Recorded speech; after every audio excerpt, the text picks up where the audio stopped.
الرحيم إن الحمد لله والصلاة والسلام على رسول الله وعلى آله وصحبه أجمعين ومن اتبعهم بإحسان إلى يوم الدين أما بعد. അള്ളാഹു സുബ്ഹാനഹു വ തആലയുടെ വജ്ഹ മാത്രം ഉദ്ദേശിച്ചുകൊണ്ട് സംസാരിക്കുവാനും കേൾക്കുവാനും റബ്ബ് സുബ്ഹാനഹു വ തആല നാം ഓരോരുത്തരെയും സഹായിക്കുമാറാവട്ടെ. ഇൻഷാ അല്ലാഹ് നമ്മളിന്ന് നേരത്തെ സൂചിപ്പിച്ചതുപോലെ തന്നെ ഷെയ്ഖുൽ ഇസ്ലാം മുഹമ്മദ് ബിൻ അബ്ദുൽ വഹാബ് റഹിമഹുള്ളയുടെ ഉസൂലുസ് സലാസെ രണ്ടാമത്തെ അസ്ലായ മാരിഫത്ത് ദീനിൽ ഇസ്ലാമി ബിൽ അദില്ല എന്ന അസ്ലിൽ ദീനിന്റെ 3 മർത്തബകളിൽ ഒന്നാമത്തെ മർത്തബയായ ഇസ്ലാം, അതിന്റെ അർക്കാനുകളെ സംബന്ധിച്ച് വളരെ ചെറിയ രൂപത്തിൽ നമ്മൾ സംസാരിച്ചു. ഇനി അതിന് രണ്ടാമത്തെ മർത്തബയായ അൽ ഈമാൻ, അതിനെ സംബന്ധിച്ചാണ് ഇൻഷാ അല്ലാഹ് ഇവിടെ സംസാരിക്കാൻ ഉദ്ദേശിക്കുന്നത്. അല്ലാഹു സുബ്ഹാനഹു വ തആല കാര്യങ്ങൾ ശരിയായ രൂപത്തിൽ കേട്ട് മനസ്സിലാക്കുവാനും കഴിവിന്റെ പരമാവധി ജീവിതത്തിൽ പ്രാവർത്തികമാക്കുവാനും നാം ഓരോരുത്തരെയും സഹായിക്കുമാറാവട്ടെ. നമ്മൾ ഈമാൻ കാര്യങ്ങളെ സംബന്ധിച്ച് നമുക്കൊക്കെ പഠിച്ചിട്ടുള്ളതാണ്, നമ്മൾ ഓരോരുത്തരും മനസ്സിലാക്കിയിട്ടുള്ള കാര്യങ്ങൾ തന്നെയാണ്. എങ്കിൽ കൂടെ വിഷയത്തിലേക്ക് കടക്കുന്നതിന് മുമ്പ് അതിന്റെ പ്രാധാന്യം ഒന്നുകൂടെ ഓർമ്മപ്പെടുത്തുകയാണ്. നമുക്കറിയാം, ഈമാൻ ഇല്ലാത്ത ഒരാളുടെ അവസ്ഥയും ഈമാൻ ഉള്ള ഒരാളുടെ അവസ്ഥയും അത് ഒരിക്കലും സമമാവുകയില്ല, ഒരു കാലത്തും ഒരു തരത്തിലും. ഈമാനുള്ള ഒരാൾക്ക് വേറെ എന്തൊന്നില്ലെങ്കിലും ഈമാൻ ഇല്ലാത്ത ഒരാൾക്ക് വേറെ എന്തൊക്കെ ഉണ്ടായാലും രണ്ടുപേരും ഒരു തരത്തിലും ഒരു സന്ദർഭത്തിലും സമമാവുകയില്ല. അത് ഒരുപാട് തരത്തിലാണ്, ഒരുപാട് രൂപത്തിലാണ്. നിങ്ങൾക്ക് പലപ്പോഴും അറിയുന്ന കാര്യമാണ്. അല്ലാഹു സുബ്ഹാനഹു വ തആല ഒരുപാട് ആയത്തുകളിലും ഹദീസുകളിലും പറഞ്ഞു തന്നിട്ടുള്ള ഒട്ടനവധി ഗുണങ്ങൾ, പ്രത്യേകതകൾ ഈമാൻ കൊണ്ട് മാത്രം ലഭിക്കുന്നത്.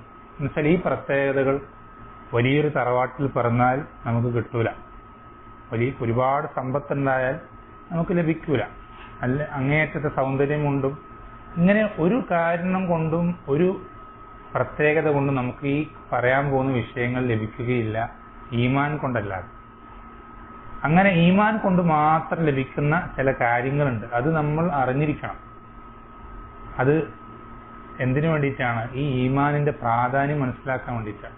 എന്നുവെച്ചാൽ ഇനി പറയാൻ പോകുന്ന കാര്യങ്ങൾ അത് നമുക്ക് ഈമാനിലൂടെ അല്ലാതെ വേറൊന്നിലൂടെയും നമുക്ക് നേടിയെടുക്കാൻ സാധിക്കില്ല.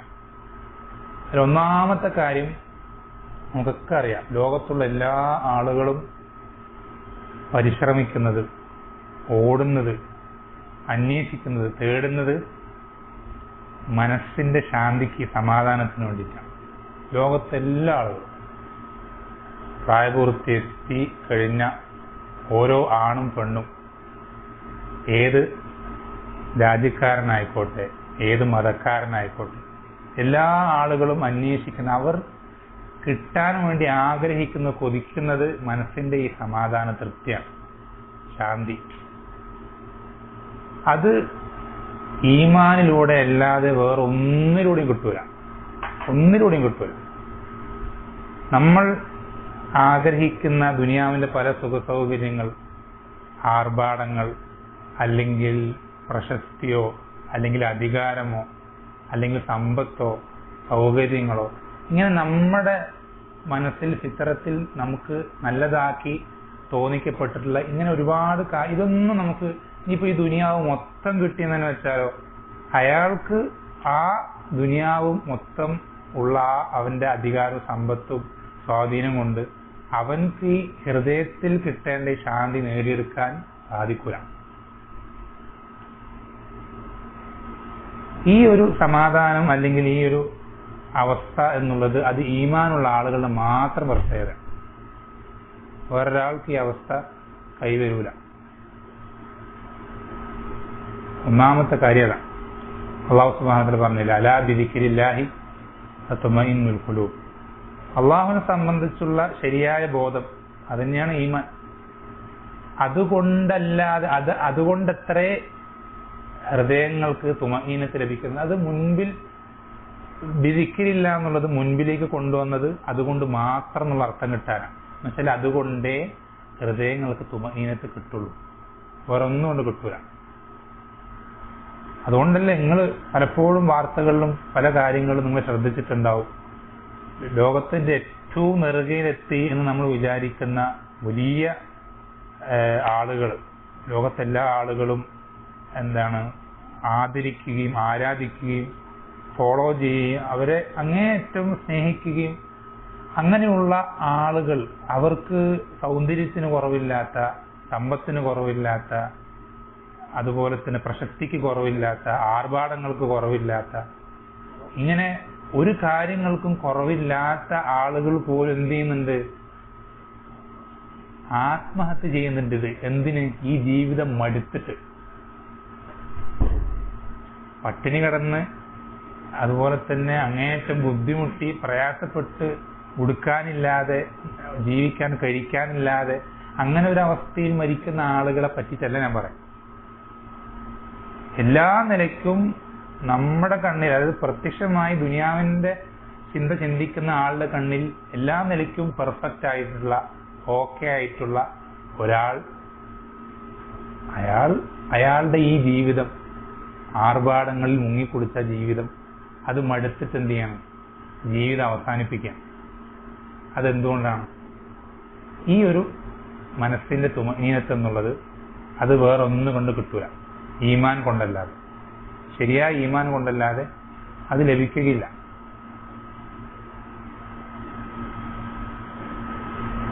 രണ്ടാമത്തെ കാര്യം എന്നുള്ളത് അല്ലാഹു സുബ്ഹാനഹു വ തആല പറഞ്ഞില്ലേ, മൻ അമില സാലിഹൻ മിൻ ദക്കരിൻ ഔ ഉൻസ വഹുവ മുഅ്മിൻ ഫലനുഹയ്യന്നഹു ഹയാതൻ ത്വയ്യിബ.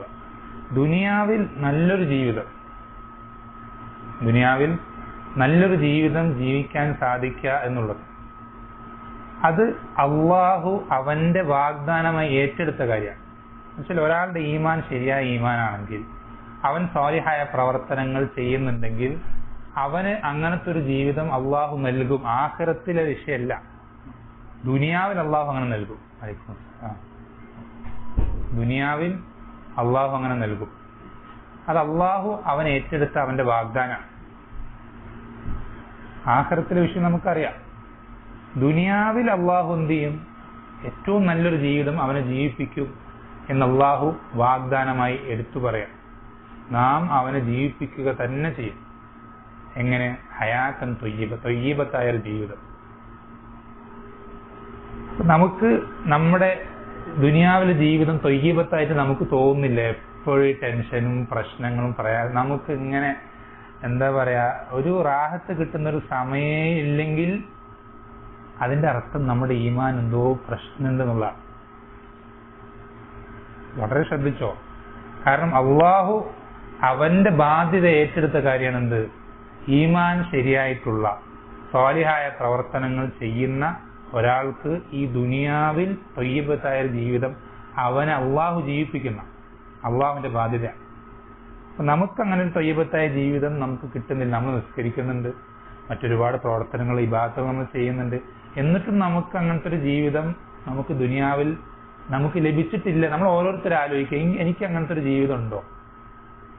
ഇല്ലെങ്കിൽ പ്രശ്നം റബ്ബിന്റെ ഭാഗത്തല്ല. റബ്ബ് നമ്മൾ പാലിക്കേണ്ട കണ്ടീഷൻസ് പാലിച്ചിട്ട് റബ്ബ് തരാത്തതല്ല, മറിച്ച് പാലിക്കേണ്ടതിൽ എന്തോ കുറവ് നമ്മുടെ ഭാഗത്ത് വന്നിട്ടുണ്ടെന്നുള്ള.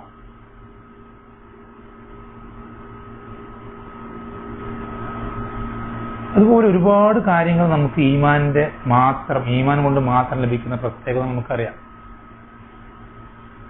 ഏതുപോലെ നബി സല്ലല്ലാഹു അലൈഹി വസല്ലം ഖുദ്സിയായ ഹദീസിൽ പഠിപ്പിച്ചെന്നൊരു ഹദീസിൽ അള്ളാഹു പറയുന്നതായിട്ട് നബി സല്ലല്ലാഹു അലൈഹി വസല്ലം പഠിപ്പിച്ചിരുന്ന എന്താ?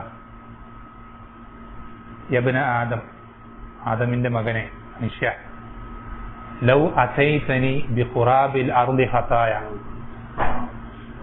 ثم لقيتني لا تشرك بي شيئا لأتيتك بقرابها مغفرة. ശ്രദ്ധിക്കണേ, വല്ലാത്തൊരു വാക്കാണ്. അള്ളാഹു പറയാം, മനുഷ്യ, ഭൂമി നിറയെ തിന്മകളുമായി നീ എൻ്റെ അടുക്കലേക്ക് കടന്നു വരികയാണ്. ആഖിറത്തിൽ നീ എന്നെ കണ്ടുമുട്ടുമ്പോൾ നിനക്ക് ഒരുപാട് തിന്മകളുണ്ട്. ഭൂമി നിറയെന്നാ പറഞ്ഞു, അത്രയും തിന്മകൾ നിനക്കുണ്ട്. എന്നിട്ട് നീ എന്നെ കണ്ടുമുട്ടുമ്പോൾ നീ എന്നോട് ശിർക്ക് വെച്ചിട്ടില്ല. എന്ന് വെച്ചാൽ നിന്റെ ഈമാൻ ശരിയായ ഈമാനാണ്.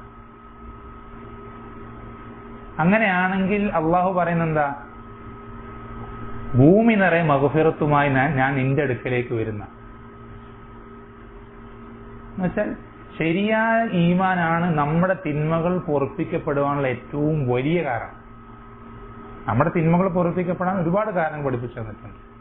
അതിൽ ഏറ്റവും വലിയ കാരണം, നമ്മുടെ തിന്മകളിൽ ഏറ്റവും ഭൂരിഭാഗം പൊറുപ്പിക്കപ്പെടുന്നത് എന്തുകൊണ്ടാണ്? നമ്മുടെ ഈമാൻ കൊണ്ടാണ്.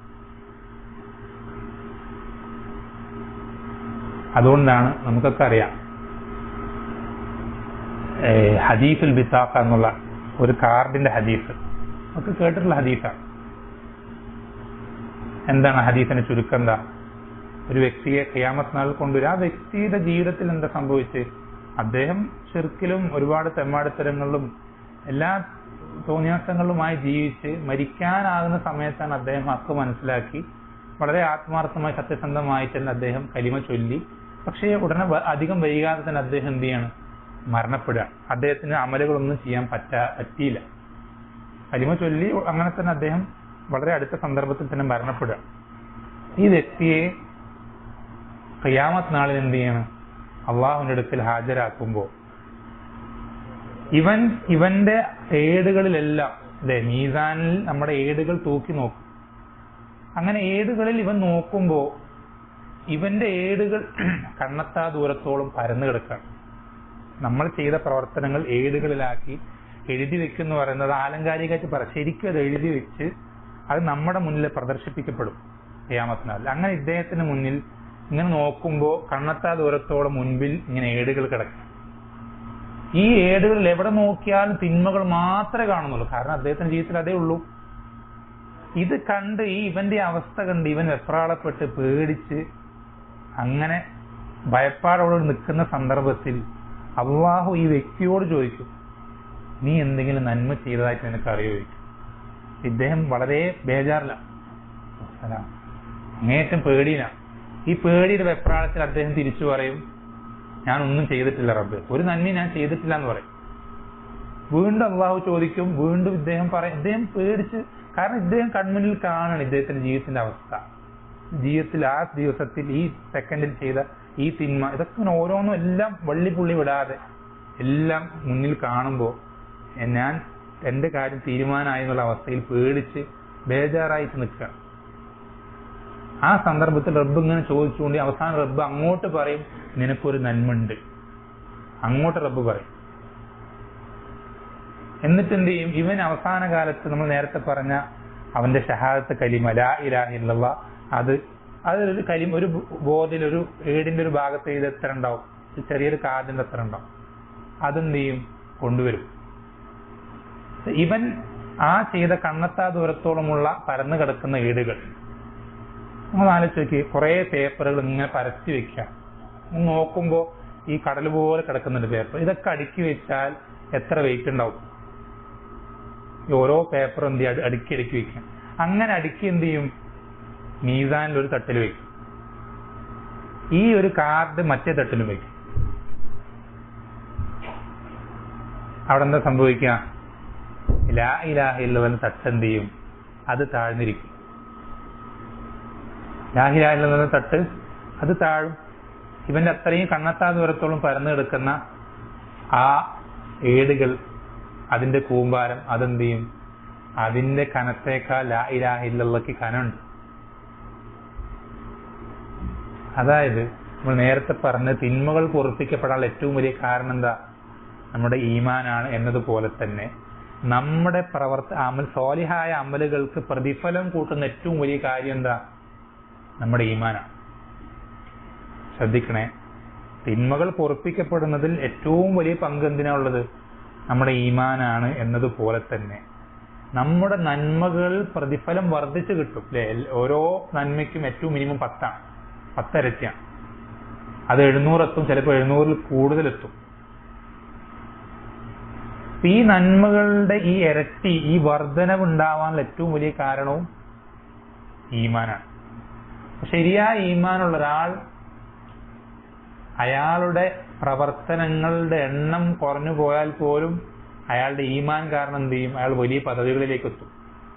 ശ്രദ്ധിക്കണേ, ശരിയായ ഈമാനുള്ള ഒരാൾ അയാളുടെ പ്രവർത്തനങ്ങളുടെ എണ്ണം കുറഞ്ഞു പോയാൽ പോലും അയാൾ വലിയ പദവികളിലേക്ക് എത്തും, ഈമാൻ കറകളഞ്ഞതായതുകൊണ്ട്.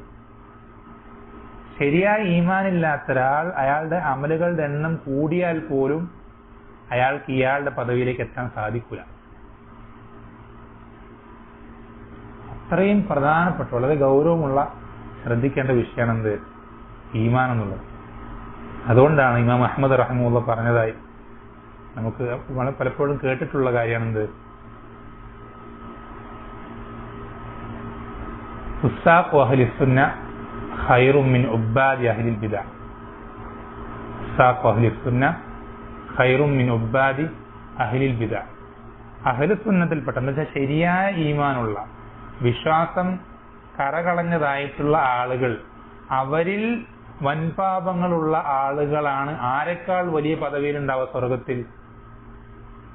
അഹ്ലുൽ ബിദ്അയിൽപ്പെട്ട, വിശ്വാസം ശരിയല്ലാത്ത, അങ്ങേയറ്റം ഇബാദത്ത്, നിസ്കാരം, നോമ്പും, പള്ളിയിൽ തന്നെ എല്ലാ ഇബാദത്തുകളും അങ്ങനെ കഴിച്ചു കൂട്ടുന്ന ഒരാളെക്കാളും വലിയ പദവിയിൽ ആരാണ്ടാവുക? അഹ്ലു സുന്ന, ശരിയായ വിശ്വാസത്തിൽപ്പെട്ട, തോന്നിയാസങ്ങളും വൃത്തികേടുകളും ചെയ്ത് ജീവിച്ച മരണപ്പെട്ട ഒരാളുണ്ടാവുക.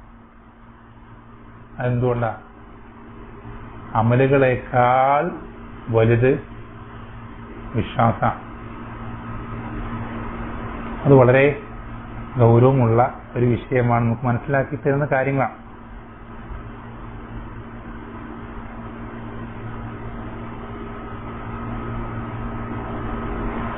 ഇനി നമുക്ക് ഒരുപാട് ദീർഘിപ്പിക്കുന്നു. നിങ്ങൾ പലപ്പോഴും അറിയുന്ന, പലപ്പോഴും കേട്ടിട്ടുള്ള വിഷയം ഒന്ന് ഓർമ്മ പുതുക്കിയെന്ന് മാത്രം. വിഷയത്തിലേക്ക് കടക്കാം. ഈമാൻ കാര്യങ്ങളിൽ ഒന്നാമത്തേത് ഈമാൻ കാര്യങ്ങൾ 6 ഈമാൻ കാര്യങ്ങൾ 6. എന്താണ് 6 എന്ന് പറയാൻ കാരണം? നബി സല്ലല്ലാഹു അലൈഹി വസല്ലം അടുക്കൽ ജിബ്രീൽ അലൈഹിസ്സലാം വന്നിട്ട് മനുഷ്യരൂപത്തിൽ വന്ന് ഈമാൻ എന്താണെന്ന് ചോദിച്ചപ്പോൾ നബി സല്ലല്ലാഹു അലൈഹി വസല്ലം പറഞ്ഞു കൊടുത്തത് 6 അടിസ്ഥാനങ്ങളാണ്. അതിനാണ് നമ്മൾ ഈമാൻ കാര്യങ്ങൾ എന്ന് പറയാം. എന്താ മറുപടി പറഞ്ഞു? അൻ തുഅ്മിന ബില്ലാഹി വമലായികതിഹി വകുതുബിഹി വറസുലിഹി വൽയൗമിൽ ആഖിരി വൽഖദരി ഖൈരിഹി വശർരിഹി. അതിലൊന്നാമത്തേത് അള്ളാഹുവിന്റെ വിശ്വാസം. അള്ളാഹുവിന്റെ വിശ്വാസം എന്ന് പറയുമ്പോൾ ചുരുക്കി പറഞ്ഞാൽ 4 കാര്യങ്ങളാണ്. അള്ളാഹുവിന്റെ വിശ്വാസം എന്ന് പറയുമ്പോൾ ചുരുക്കി പറഞ്ഞാൽ 4 കാര്യങ്ങളാണ്. അത് പണ്ടൊക്കെ കുറച്ച് മുമ്പുള്ള കിതാബുകളിലൊക്കെ 3 കാണാൻ സാധിക്കുള്ളൂ. എന്തൊക്കെയാണ്? റുബൂബിയത്ത്, ഉലൂഹിയത്ത്, അസ്മാ വസിഫാത്ത്. പക്ഷേ ഈ ഒരു കാലഘട്ടത്തിൽ പണ്ഡിതന്മാര് 4മതൊരു കാര്യം കൂടി പറയാറുണ്ട്. എന്താണ്? അത് പണ്ട് ആ കാര്യം പറയേണ്ട ഒരു ആവശ്യം ഉണ്ടായിരുന്നില്ല. കാരണം പണ്ടത് അത്രയും റയറായിട്ട്, അപൂർവമായിട്ടേ അങ്ങനത്തെ ആളുകൾ ഉണ്ടായിട്ടുള്ളൂ.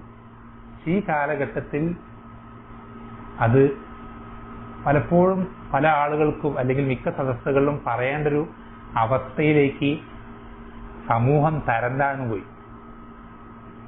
എന്താണ്? അള്ളാഹു ഉണ്ട് എന്നുള്ള വിശ്വാസം. അത് കുറച്ചു കാലം മുമ്പ് പ്രത്യേകിച്ച് പറഞ്ഞു കൊടുക്കേണ്ട, പഠിപ്പിച്ചു കൊടുക്കേണ്ട ഒരു വിഷയമല്ല.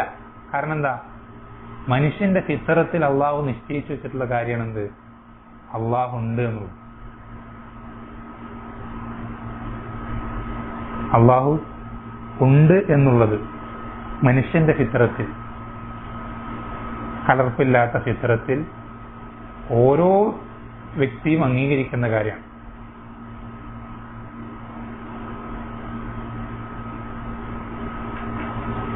ഫിത്രത്ത് മാത്രമാണോ? അല്ല. തെളിഞ്ഞ ബുദ്ധി, അതും എന്ത് ചെയ്യുന്നുണ്ട്? അള്ളാഹു ഉണ്ട് എന്ന് അറിയിക്കുന്നുണ്ട്. ഫിത്രത്ത് എന്ന് പറഞ്ഞാൽ നമുക്ക് നമ്മുടെ ഉള്ളിൽ അത് നിഷേധിക്കാൻ നാവ് കൊണ്ട് സാധിക്കുമെങ്കിലും ഹൃദയം കൊണ്ട് നിഷേധിക്കാൻ കഴിയില്ല. അതിനാണ് ഫിത്രത്ത് എന്ന് പറയാം. അത് നമുക്ക് മാറ്റാൻ കഴിയില്ല. അപ്പൊ നിങ്ങൾ എന്താ പറയാ? അള്ളാഹു ഇല്ല, അല്ലെങ്കിൽ നിരീശ്വരവാദികൾ എന്ന് പറയുന്ന ആളുകളില്ലേ, ഏത്തിസ്റ്റുകൾ. അത്തരം ആളുകൾ നാവ് കൊണ്ട് അവർ എത്ര ഇല്ല എന്ന് പറഞ്ഞാലും എന്തൊക്കെ അതിന് തെളിവുകൾ നിരത്തിയാലും അവരുടെ ഹൃദയം കൊണ്ട് അവർക്ക് അത് നിഷേധിക്കാൻ സാധിക്കൂല. കാരണം അത് അള്ളാഹു സൃഷ്ടിച്ച ഹൃദയമാണ്, അതിൽ അള്ളാഹു നിശ്ചയിച്ചിട്ടുണ്ട്, അവർക്കത് മാറ്റാൻ കഴിയൂല. എന്ത് തെളിവെന്താ?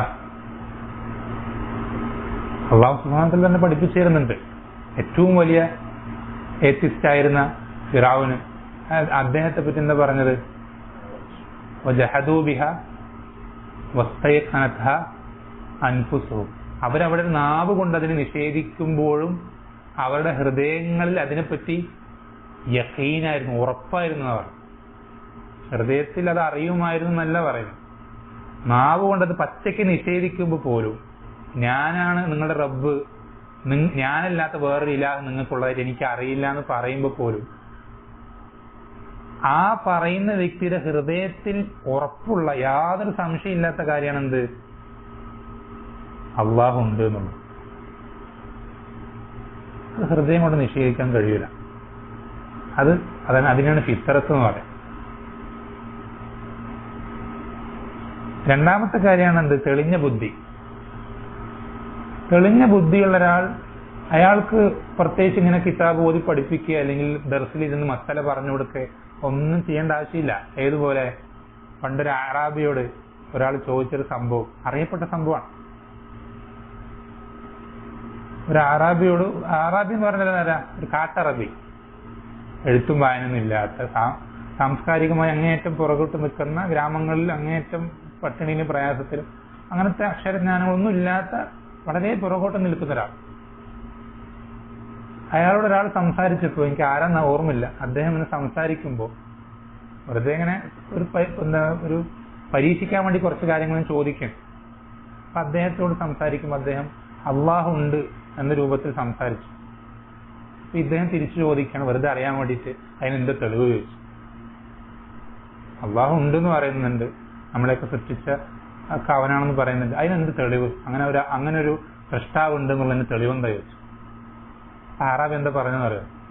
അറാബിന്റെ നാടൻ ഭാഷയിൽ അറാബി പറയുന്നത്, മരുഭൂമിയിൽ കൂടെ ഒരു ഒട്ടകം പോയി കഴിഞ്ഞാൽ ആ കാൽപ്പാട്, അതുപോലെ തന്നെ ആ ഒട്ടകത്തിന്റെ ചാണകവും അതിന്റെ കാഷ്ടവും കണ്ടു കഴിഞ്ഞാൽ അറാബികൾക്ക് എന്ത് ചെയ്യാൻ സാധിക്കും? അത് എത്ര ഒട്ടകം പോയി, ഏത് തരത്തിലുള്ള ഒട്ടകം, അത് എവിടെ നിന്ന് വരുന്ന ഒട്ടകം, എങ്ങോട്ട് പോകുന്നു, ഇതൊക്കെ ആ കാഷ്ടം നോക്കി പറയാൻ സാധിക്കും.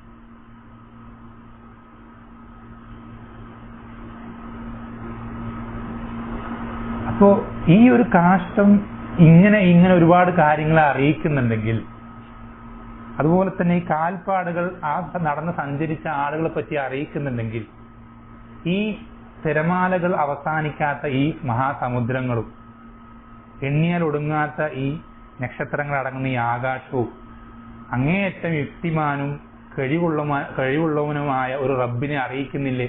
തിരിച്ചങ്ങോട്ട് ചോദിക്കാം. അത് തെളിഞ്ഞ ബുദ്ധിയാണ്.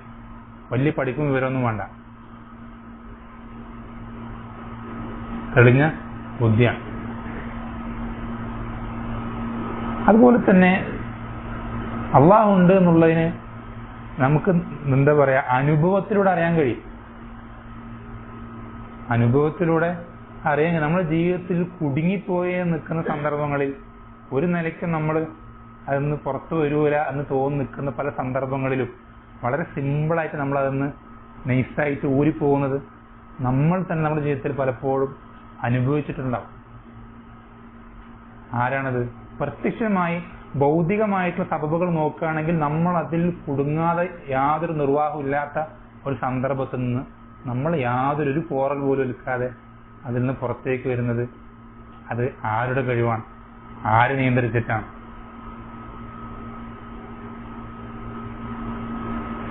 അങ്ങനെ ഒരുപാട് കാര്യങ്ങൾ നമ്മൾ നമ്മുടെ ജീവിതത്തിൽ അനുഭവത്തിലൂടെ എന്ത് ചെയ്യാറുണ്ട്? മനസ്സിലാക്കാറുണ്ട്. അതുപോലെ തന്നെ പിന്നെ ദീനിൽ ഒരുപാട് തെളിവുകൾ, ദീനിൽ ഇഷ്ടംപോലെ തെളിവുകൾ ഈ വിഷയത്തിൽ വന്നിട്ടുണ്ട്. അതിലേറ്റവും നല്ല തെളിവാണെന്ത്? ജുബൈർ ഇബ്നു മുത്വൈം, അദ്ദേഹം റളിയല്ലാഹു അൻഹു സ്വഹാബിയാണ്. അദ്ദേഹം ഇസ്ലാം സ്വീകരിക്കുന്നതിന് മുമ്പ് നബി സല്ലല്ലാഹു അലൈഹി വസല്ലം നിസ്കരിക്കുന്നതിന് അടുത്തോടെ നടന്നു പോകുമ്പോൾ നബി സല്ലല്ലാഹു അലൈഹി വസല്ലം ഒരു ആയത്ത് ഓതുന്നത് അദ്ദേഹം ശ്രദ്ധിക്കുക. എന്താണ് ആയത്ത്? അം ഖുലിഖൂ മിൻ ഗൈരി ഷൈഇൻ അം ഹുമുൽ ഖാലിഖൂൻ. അല്ലാഹു ചോദിക്കാം, ഒന്നുമില്ലായ്മയിൽ നിന്ന് സൃഷ്ടിക്കപ്പെട്ടതാണോ അതോ ഇവർ തന്നെയാണോ ഇവർ സൃഷ്ടിച്ചത്? ഒന്നുമില്ലായ്മയിൽ നിന്ന് ഇവർ സൃഷ്ടിക്കപ്പെട്ടതാണോ അതോ ഇവർ തന്നെയാണോ ഇവരുടെ സൃഷ്ടാക്കൾ? അം ഖലഖുസ് സമാവാതി വൽ അർദ് ബൽ ലാ യൂഖിനൂൻ. അതല്ല, ഇവരാണോ ആകാശഭൂമികളെ സൃഷ്ടിച്ചത്? ഈ ചോദ്യങ്ങൾ ശരിക്കും നമ്മൾ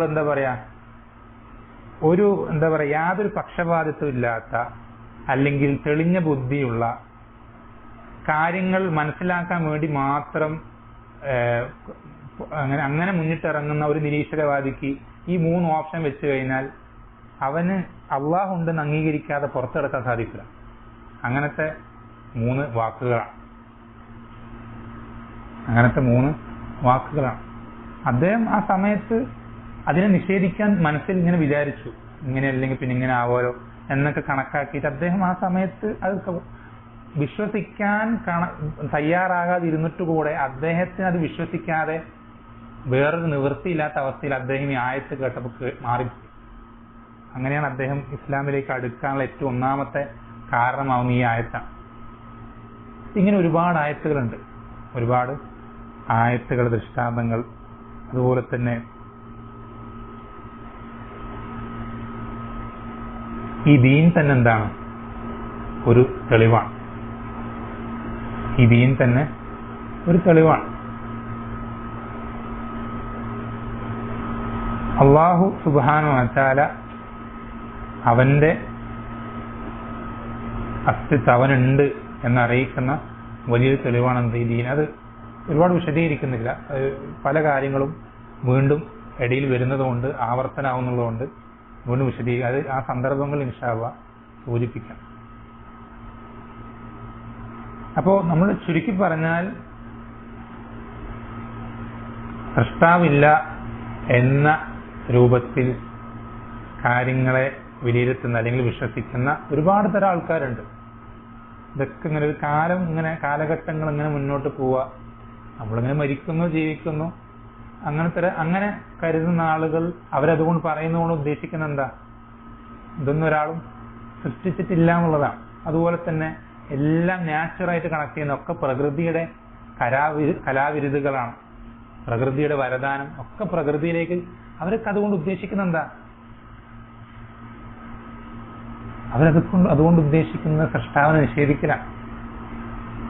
അതുപോലെ തന്നെ ഒക്കെ ഒരു പെട്ടെന്നൊരു പൊട്ടിത്തെറിയിൽ നിന്നുണ്ടായതാണെന്ന് പറയുന്നില്ലേ, ബിഗ് ബാങ് തിയറി. പെട്ടെന്നൊരു ഉണ്ടായി, അതുവരെ ഇല്ലാത്തൊരു കാര്യം പെട്ടെന്ന് അങ്ങനെ ഉണ്ടായി. ഇതൊക്കെ ഇങ്ങനെയൊക്കെ പറയുന്ന ആളുകൾ അതുകൊണ്ട് അവര് എത്തിച്ചേരാൻ ശ്രമിക്കുന്ന റിസൾട്ട് എന്താ?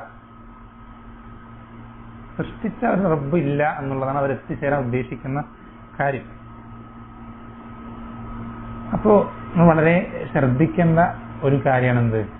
ഇത്തരം ആളുകളുടെ ഷർറ് സമൂഹത്തിൽ അങ്ങേയറ്റം പ്രചരിച്ചിട്ടുണ്ട്. മുസ്ലിമീങ്ങൾക്കിടയിൽ പോലും ഇത്തരം ചിന്താഗതിയുള്ള ആളുകൾ വളരെയധികം എന്ത് ചെയ്തിട്ടുണ്ട്? എണ്ണത്തിൽ വർദ്ധിച്ചുകൊണ്ടിരിക്കുന്നുണ്ട്. അതുകൊണ്ട് നമ്മൾ എന്ത് ചെയ്യേണ്ടതാണ്? പ്രത്യേകം ഓർമ്മപ്പെടുത്തേണ്ടതും അല്ലെങ്കിൽ ഗൗരവത്തിൽ ശ്രദ്ധിക്കേണ്ടതുമായ ഒരു വിഷയമാണെന്ത്? അള്ളാഹു ഉണ്ട് എന്നുള്ള വിഷയം. പലപ്പോഴും ഈ വിഷയത്തിൽ പണ്ഡിതന്മാർ സൂചിപ്പിക്കാറുള്ള രസകരമായ ഒരു സംഭവമാണ് എന്ത്? അബൂ ഹനീഫ റഹിമഹുള്ളാഹിന്റെ സംഭവം. വളരെ ചിരിക്കാനും ചിന്തിക്കാനും വകയുള്ള എന്നാൽ നടന്നൊരു സംഭവമാണ്. അദ്ദേഹത്തിന്റെ കാലഘട്ടത്തിലാണ് ഇവർക്ക് കുറച്ച് ആളുകൾ ഇതുപോലെ അള്ളാഹൊന്നുമില്ല, അല്ലെങ്കിൽ ഈ ലോകത്തെ സൃഷ്ടിച്ച ഇതിനാരും ഇതിങ്ങനെ ഉണ്ടായതാണ് എന്ന് പറയുന്ന ചില ആളുകൾ രംഗത്ത് വന്നപ്പോൾ, നിരീശ്വരവാദികൾ രംഗത്ത് വന്നപ്പോൾ അദ്ദേഹത്തെ എന്ത് ചെയ്തു? ഒരു മുനാവറയ്ക്ക് ക്ഷണിച്ചു.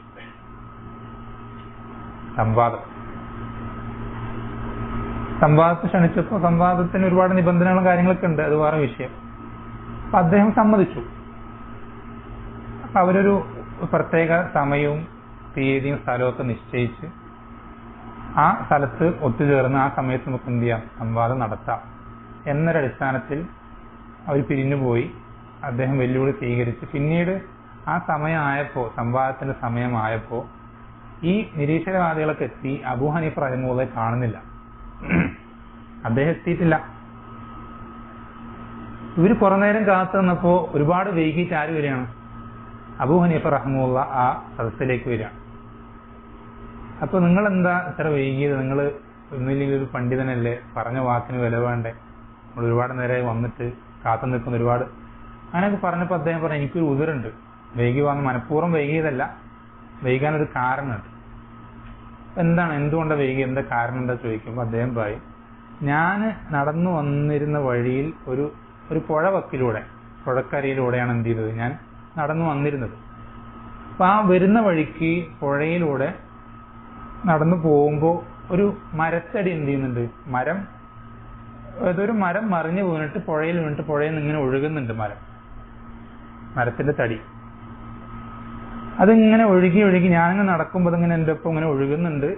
ഇങ്ങനെ കുറച്ചിങ്ങനെ നടന്നിങ്ങനെ പോകുമ്പോൾ ഈ മരത്തടി തനിയെ എന്ത് ചെയ്യുന്നുണ്ട്, ചേഞ്ചായി, മരത്തടി തനിയെ ചേഞ്ചായി മാറി ഞാൻ കുറച്ചു ദൂരം മുന്നോട്ട് പോകുമ്പോഴേക്ക് അതെന്തായി, മാറി തനിയെ അതെന്തായി, ഒരു കപ്പലായി തീർന്നു.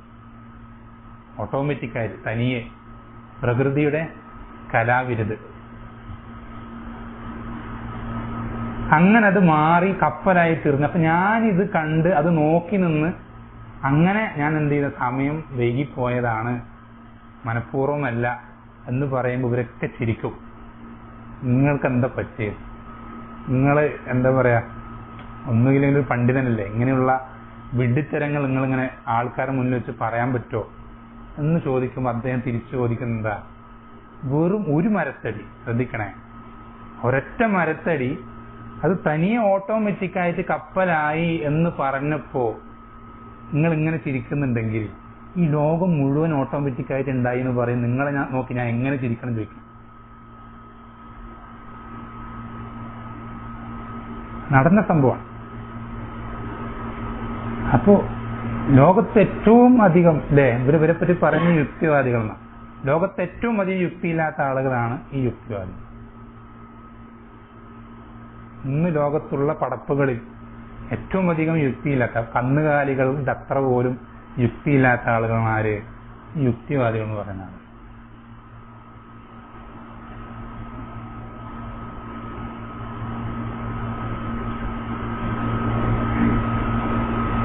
പിന്നെ ഈ അല്ലാഹുൽ ഈമാനു ബില്ലയിലെ രണ്ടാമത്തെ പോയിന്റാണ് എന്ത്?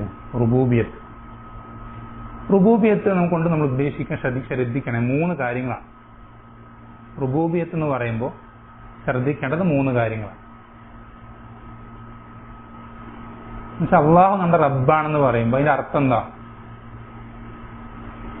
ഒന്നാമത്തത് ഖൽഖാണ്, എന്നുവെച്ചാൽ അള്ളാഹുവാണ് നമ്മൾ സൃഷ്ടിച്ചത്. നമ്മളെന്നല്ല, സൃഷ്ടിക്കപ്പെട്ടതായ എന്തെല്ലാം സൃഷ്ടികളുണ്ടോ അതിനെയൊക്കെ സൃഷ്ടിച്ചതാരാ? അള്ളാഹു മാത്രം. അള്ളാഹു അല്ലാതെ മറ്റൊരു സൃഷ്ടാവില്ല.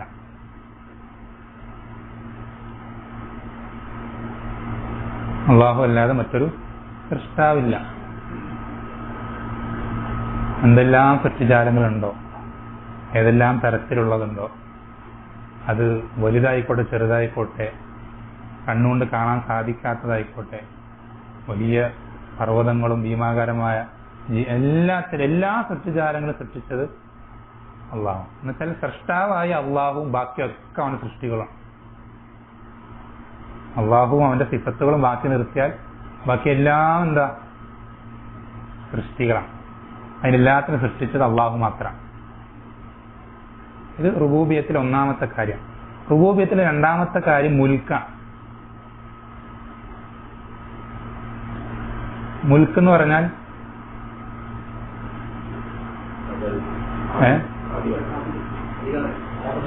അധികാരം അല്ലെങ്കിൽ ആധിപത്യം എന്നൊക്കെ പറയാം. അല്ലെങ്കിൽ കുറച്ചുകൂടി വ്യക്തമാക്കുന്ന ഉടമസ്ഥത. ഉടമസ്ഥതയ്ക്ക് എന്തെങ്കിലും ഓണർഷിപ്പ് അല്ലേ? ഉടമസ്ഥത. എല്ലാത്തിൻ്റെയും ഉടമസ്ഥൻ അല്ലാഹുവാണ്. എല്ലാത്തിൻ്റെയും.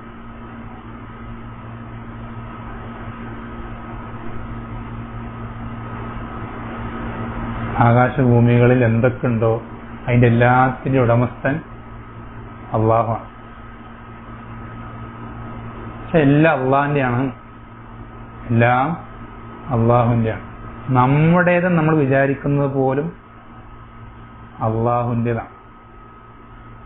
അപ്പൊ നമ്മുടെ നമുക്ക് പറയാൻ പറ്റുന്ന ഏറ്റവും മിനിമം ആയിട്ടുള്ള കാര്യം നമ്മുടെ ശരീരമാണ് അല്ലേ? എൻ്റെ ശരീരം നമ്മൾ പറയാം. ശരിക്കും നമ്മുടെ അല്ല. നമ്മൾ എവിടെയെങ്കിലും ഒരു ഫാക്ടറിയിൽ പോയിരുന്ന് ഡിസൈൻ ചെയ്ത് നമ്മൾ പണിപ്പെട്ട് കഷ്ടപ്പെട്ട് ഉണ്ടാക്കിയെടുത്ത അങ്ങനെ എന്തെങ്കിലും ആണോ? അല്ലല്ലോ. ഇതിത്ര വളരണം, ഇത്ര ഇതാവണം, ഇങ്ങനെ ഫീച്ചേഴ്സ് ഒന്നും നമ്മളല്ല.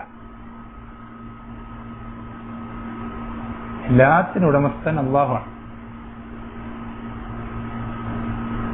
മൂന്നാമത്തെ റുബൂബിയത്തിന്റെ വരുന്ന വിഷയം, അതിന് അമ്ർ എന്ന് എഴുതിയാൽ മതി. കൽപ്പന എന്ന് പറഞ്ഞാൽ ശരിയാവില്ല. അമ്ർ അത് തദ്ബീറിനെ കുറച്ചുകൂടി നല്ല അമ്ർ എന്ന് പറയുന്നത്.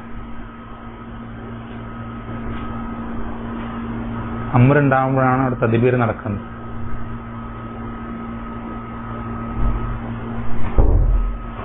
അമ്ർ എന്ന് പറഞ്ഞാൽ എന്താ പറയാ, ശർഈയായ അമ്ർ നമുക്കറിയാം, ദീനിലെ വിധിവിലക്കുകൾ. ശർഈയായ അമ്ർ നമുക്കറിയാം, ദീനിലെ വിധിവിലക്കുകൾ. അതല്ലാത്ത ഒരു അമ്രും കൂടെ ഉണ്ട്. എന്താണ്? കൗനിയായിട്ടുള്ള അമ്ർ എന്നുവെച്ചാൽ എന്താ പറയാ, പ്രാപഞ്ചികമായിട്ടുള്ള അമ്ർ. പ്രാപഞ്ചികമായിട്ടുള്ള അമ്ർ എന്നുവെച്ചാൽ ഉദാഹരണത്തിന് രാവിലെ ആവുക, രാത്രി ആവുക, ചൂട് കൂടുക, ചൂട് കുറയുക, മഴ പെയ്യുക, കാറ്റ് വീശുക, മരിക്കുക, ജനിക്കുക, ഇതൊക്കെ കൗനിയായിട്ടുള്ള അമ്രാണ്.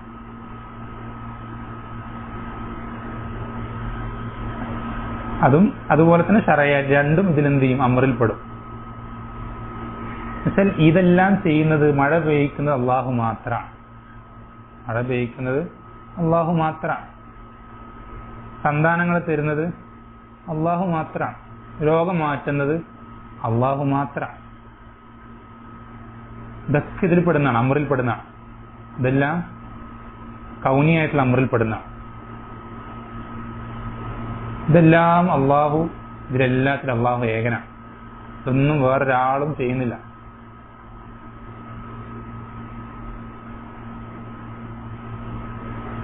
പിന്നെ ശർഈ ആയിട്ടുള്ള അമ്രിൽ വരുമ്പോൾ എങ്ങനെയാണ് നമ്മൾ മനസ്സിലാക്കുക എന്ന് വെച്ചാൽ, ഒരു കാര്യം ഹലാലാണ് എന്ന് പറയാൻ ആർക്കേ അധികാരമുള്ളൂ?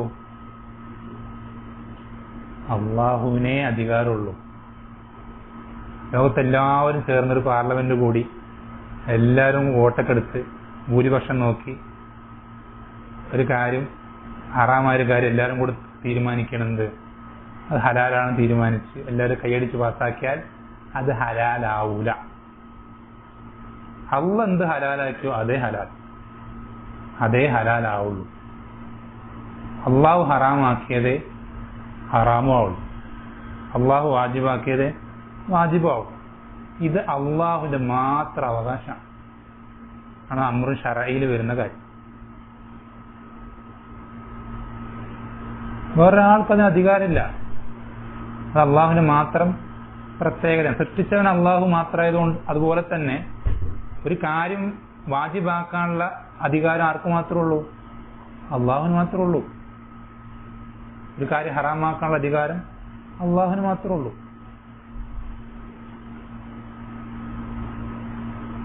ഈ മൂന്ന് കാര്യങ്ങൾ റുബൂബിയത്ത് എന്ന് പറയുമ്പോൾ ഖൽഖും മുൽക്കും അമ്രും. അമ്രിൽ രണ്ട് തരം, കൗനിയും ശർഈയും. പ്രാപഞ്ചികമായതും അതുപോലെ തന്നെ ശർഈ ആയതും.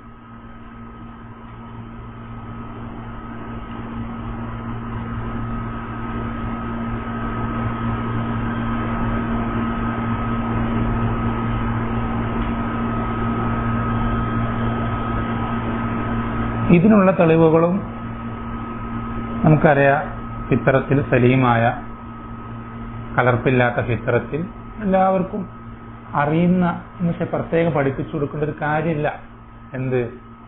അള്ളാഹു മാത്രം എന്നെ സൃഷ്ടിച്ചത്, അള്ളാഹു മാത്രമാണ് ഇതൊക്കെ നിയന്ത്രിക്കുന്നത്, എല്ലാത്തിനും ഉടമസ്ഥ.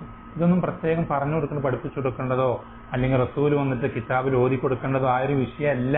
അതുകൊണ്ടാണ് എന്ത് ചെയ്തത്? മക്കാ മുശ്രിക്കുകൾ പോലും അവരിൽ ഭൂരിഭാഗം പേര് എന്ത് വിശ്വസിച്ചിരുന്നു? അള്ളാഹുവാണ് അവരുടെ റബ്ബെന്ന് വിശ്വസിച്ചിരുന്നു. അവരെ സൃഷ്ടിച്ചത് ഖാലിഖ് അള്ളാഹു മാത്രം അവർ വിശ്വസിച്ചിരുന്നു. അവർക്ക് റിസ്ക് നൽകിയിരുന്നത് അള്ളാഹു മാത്രം അവർ വിശ്വസിച്ചിരുന്നു. ഫിത്രത്തിലുള്ള കാര്യമാണ്, ഫിത്രത്തിൽ ഉള്ള കാര്യമാണ്. അതുപോലെ തന്നെ തെളിഞ്ഞ ബുദ്ധി അതിനെ അറിയിക്കുന്നുണ്ട്. അള്ളാഹു മാത്രം എന്ന് വെച്ചാൽ ഒരൊറ്റൊരു സൃഷ്ടാവ് മാത്രമാണ് ഇതെല്ലാത്തിനെയും നിയന്ത്രിക്കുന്നത് എന്ന് തെളിഞ്ഞ ബുദ്ധി അതിനെ അറിയിക്കുന്നുണ്ട്. എങ്ങനെ അറിയിക്കുന്നത്? എങ്ങനെ അറിയിക്കുന്നു? ഒരു വണ്ടി 2 ഡ്രൈവർ പറ്റൂല. ഒരു വണ്ടിക്ക് സാധാരണ മനസ്സിലാവുന്ന ഉദാഹരണത്തിൽ പറഞ്ഞാൽ ഒരു വണ്ടിക്ക് 2 ഡ്രൈവർ പറ്റൂല. അത് ഓടൂല വണ്ടി. ഒരു എഞ്ചിൻ ഫ്രണ്ടിലും ഒരു എഞ്ചിൻ ബാക്കിലും. അപ്പുറത്തുനിന്ന് ഒരുത്തൻ ഡ്രൈവ് ചെയ്തിട്ട് അവൻ അങ്ങോട്ട് പോവുക, ഇപ്പുറത്ത് ഡ്രൈവ് ചെയ്തിട്ട് ഇങ്ങോട്ട് പോവുക. എങ്ങനെയെങ്കിലും എത്തുമോ? എന്തെങ്കിലും ഒരു കാര്യം നടക്കുമോ? ഇല്ല.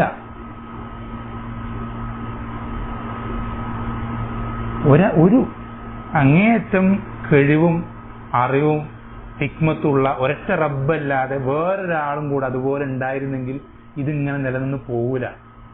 എന്നും എപ്പോഴെങ്കിലും ഒരു ദിവസം രാവിലെ ആവാൻ നേരം വൈകിട്ടുണ്ട് നമുക്ക് എപ്പോഴും ജീവിതത്തിൽ? ഏതെങ്കിലും ഒരു ദിവസം നേരം പുലരാതായിട്ടുണ്ടോ? രാത്രി കഴിഞ്ഞിട്ട് സമയമായിട്ട് രാവിലെ വരുന്നില്ല, സൂര്യൻ ഉദിക്കുന്നത്, അങ്ങനെ എപ്പോഴും ആയിട്ടുണ്ടോ? അതാവൂല. എല്ലാ ദിവസവും രാവിലെ സൂര്യൻ ഉദിക്കേണ്ട സമയത്ത് കൃത്യമായി സൂര്യൻ ഉദിച്ചിരിക്കും. അത് റബ്ബ് കൃത്യമായി നിയന്ത്രിക്കും. അതിന്റെ അർത്ഥം എന്താ? റബ്ബ് ഒന്നേ ഉള്ളൂ. അതാണ് അള്ളാഹു പറഞ്ഞു, ലൗ കാന ഫീഹിമാ ആലിഹത്തുൻ ഇല്ലല്ലാഹു ലഫസദത. അള്ളാഹുവിന് പുറമെ വേറൊരു ആലിഹത്ത്, വേറെ ഏതെങ്കിലും ആരാധ്യന്മാരവിടെ ഉണ്ടായിരുന്നെങ്കിൽ ഈ പ്രപഞ്ചം ഫസാദ്, തകർന്ന് തരിപ്പണമായോ? അതുകൊണ്ടല്ല നമ്മൾ പുരാണങ്ങളിലൊക്കെ പലതും കേട്ടിട്ടുള്ള ആളുകൾക്കറിയാം, ദൈവങ്ങൾ തമ്മിൽ അടിയാണ്. കാറ്റിന്റെ ദൈവവും മഴന്റെ ദൈവമായിട്ട് അടി, ആ ദൈവം ഈ ദൈവമായിട്ട് അടി, ഫുള്ള് അങ്ങോട്ടും ഇങ്ങോട്ടും അടി. ആ അടിന്റെ ഇടയിൽ ലോകത്തില് പ്രപഞ്ചത്തിലുള്ള മനുഷ്യന്മാര് അവർക്കൊന്നുമില്ല, ഒന്നും കിട്ടുന്നില്ല, അവരിങ്ങനെ നിൽക്കുന്നത് എപ്പോഴും അടി കഴിയാറുണ്ട്. അങ്ങനത്തെ ഒരു അവസ്ഥ നമുക്ക് എപ്പോഴും ഉണ്ടായിട്ടുണ്ടോ? ഒരിക്കലും ഉണ്ടാവില്ല. കാരണം എന്താ? അങ്ങനത്തെ ആലിഹത്തുകൾ റബ്ബിന് പുറമെ ഇല്ല എന്നുള്ളത് കൊണ്ടാണ്. ഇലാഹായ ഒരുവനേ ഉള്ളൂ, റബ്ബ് ഒരുത്തനേ ഉള്ളൂ. അത് തെളിഞ്ഞ ബുദ്ധി അറിയിക്കുന്ന കാര്യമാണ്, തെളിഞ്ഞ ബുദ്ധി അറിയിക്കുന്ന കാര്യമാണ്. പിന്നെ ദീനിൽ ഒരുപാട് തെളിവുകൾ ഇഷ്ടം പോലെ ഉണ്ട്. അള്ളാഹു ഖാലിഖു കുല്ലി ഷൈ, എല്ലാത്തിൻ്റെയും ഖാലിഖ് അള്ളാഹു ആണ്. അതുപോലെ തന്നെ ഒരുപാട് തെളിവുകൾ ഈ വിഷയത്തിൽ ഇഷ്ടം പോലെ ആയത്തുകൾ വന്നിട്ടുണ്ട്. അതുപോലെ അൽഹംദുലില്ലാഹി റബ്ബിൽ ആലമീൻ, ഇതൊക്കെ അതിനുള്ള തെളിവുകളാണ്. ഇഷ്ടംപോലെ തെളിവുകൾ നമുക്ക് അറിയുന്നത് ഈ വിഷയത്തിലുണ്ട്.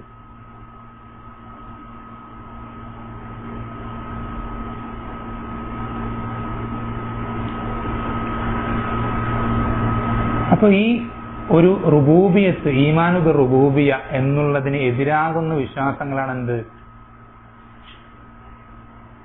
അള്ളാഹുവിന് സമന്മാരെ നിശ്ചയിക്കുക, അല്ലെങ്കിൽ എന്താ പറയാ, മഴയ്ക്ക് ഒരു ദൈവം, കാറ്റ് വേറൊരു ദൈവം, അതുപോലെ തന്നെ കൃഷിക്കൊരു ദൈവം, പ്രയാസങ്ങൾ നീങ്ങാൻ വേറൊരു ദൈവം. ഇങ്ങനെ ഈ ഒരു അവസ്ഥ അത് റുബൂബിയത്തിനെതിരാണ്. ഈമാനുബിർ തൗഹീദ് റുബൂബിയക്ക് എതിരാണ്. ഇതെല്ലാം ആരുടെ കൈകളിലാണ്? അള്ളാഹുവിന്റെ കൈകളിൽ എല്ലാം. അതുപോലെ തന്നെ ട്രിനിറ്റി, ത്രിയേകത്വം, പിതാവ് പുത്രൻ പരിശുദ്ധാത്മാവ് എന്നൊക്കെ പറഞ്ഞിട്ട് പറയുന്ന അവസ്ഥ, അത് എന്തിനെതിരാണ്? തൗഹീദ് റുബൂബിയത്തിന് എതിരാണ്. അതുപോലെ തന്നെ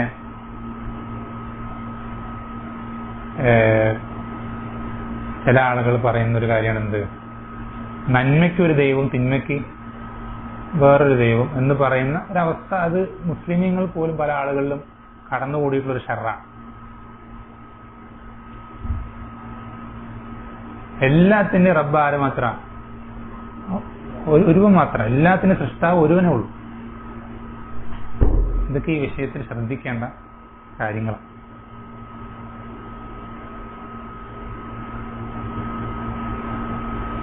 പിന്നെ ഉലൂഹിയ, മൂന്നാമത്തെ തൗഹീദ് അല്ലെങ്കിൽ ഈമാനു ബിൽ ഉലൂഹിയ. ഉലൂഹിയത്ത് എന്ന് പറഞ്ഞാൽ ഇലാഹ് എന്ന് വരുന്ന. എന്താണ് ഇലാഹ് എന്ന് പറഞ്ഞാൽ എന്താ അർത്ഥം?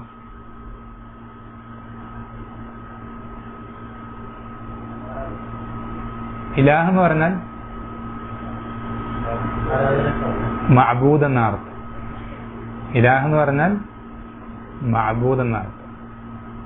എന്നുവെച്ചാൽ ആരാധ്യൻ, ആരാധിക്കപ്പെടുന്നവൻ ആണ് എന്തിനർത്ഥം? ഇലാഹ്. അതിന്റെ കൂടെ അല്ല് ചേർന്നിട്ടാണ് എന്തായത്? അള്ളാ എന്നായത്.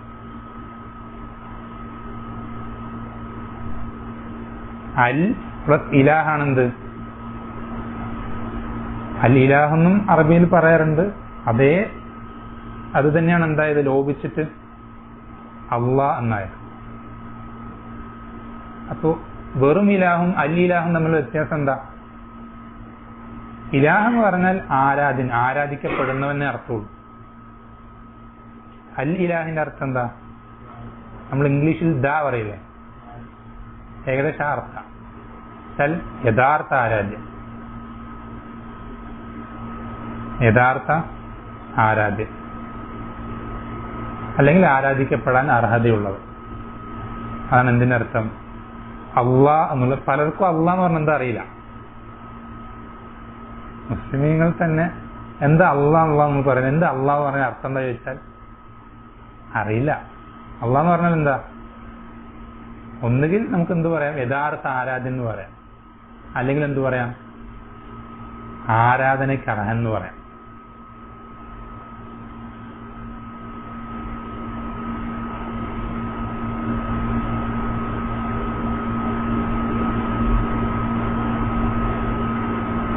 ഇപ്പൊ നമ്മൾ വളരെ ശ്രദ്ധിക്കേണ്ട ഒരു കാര്യമാണ് ഇത് പറയാൻ കാരണം എന്താ വെച്ചാൽ, അള്ളാഹ് എന്നുള്ള പേര് തൗഹീദിൽ ഉലൂഹിയായിട്ട് ബന്ധപ്പെട്ട് കിടക്കുക.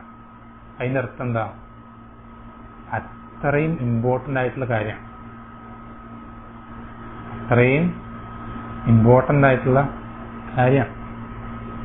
നമ്മൾ മറ്റേത് പേര്, റഹ്മാൻ, അർ റഹ്മാൻ എന്നുള്ളത് അള്ളാഹുവിന്റെ പേരാണ്. അർ റഹീം എന്നുള്ളത് അള്ളാഹ്. ഇങ്ങനെ നമ്മൾ പറയാം. നമ്മൾ ഒരിക്കലും എന്ത് പറയില്ല? അള്ളാഹ് എന്നുള്ളത് അർ റഹ്മാന്റെ പേര് നമ്മൾ എപ്പോഴും പറയുമോ? അങ്ങനെ പറയൂ? ആരെങ്കിലും പറഞ്ഞു കേട്ടിട്ടുണ്ടോ? ഉണ്ടോ? ഇല്ല. കാരണം ഏറ്റവും ഇമ്പോർട്ടൻ്റ് ആയിട്ടുള്ള പേര് അള്ളാഹ് എന്നുള്ള പേര്. അതുപോലെ തന്നെ ഏറ്റവും ഇമ്പോർട്ടൻ്റ് ആയിട്ടുള്ള തൗഹീദ്, ഈമാൻ, ഉലൂഹിയത്തിലുള്ള വിശ്വാസമാണ്. ഉലൂഹിയത്തിലുള്ള തൗഹീദ. ഒരാളുടെ റുബൂബിയത്ത് കറക്റ്റ് പെർഫെക്റ്റ് ആയി വിചാരിക്കുക. പെർഫെക്റ്റ് 100% അല്ല, ഏറെക്കുറെ. എന്നെ അള്ളാഹു മാത്രമാണ് എന്നെ സൃഷ്ടിച്ചത്, എനിക്ക് അള്ളാഹു മാത്രം ലഭിക്കുന്നില്ല എന്നൊരാൾ വിശ്വസിച്ചു. പക്ഷെ അവൻ ഉലൂഹിയത്തിൽ വിശ്വസിച്ചിട്ടില്ലെങ്കിൽ അവൻ മുശ്രിക് തന്നെയാണ്, അവൻ കാഫിർ തന്നെയാണ്. എന്താ തെളിവെന്താ? മക്ക മുശ്രിക്കുകൾ, നേരത്തെ പറഞ്ഞു, മക്ക മുശ്രിക്കുകൾ അംഗീകരിച്ചിരുന്നു ബദ്റും ഉഹുദും. ഏത് മക്ക മുശ്രിക്കും അതേ അവരെ പറ്റി തന്നെ പറയാം. അവരത് അംഗീകരിച്ചിരുന്നു. എന്നിട്ടും അവരെ മുവഹിദീങ്ങളായി കണക്കാക്കിയില്ല, മുശ്രിക്കുകളായി തന്നെ കണക്കാക്കി. അതുകൊണ്ടാണ് അവർക്കെതിരെ യുദ്ധം ചെയ്തത്. അല്ലെങ്കിൽ അവർക്കത് യുദ്ധം ചെയ്യാൻ പാടില്ല.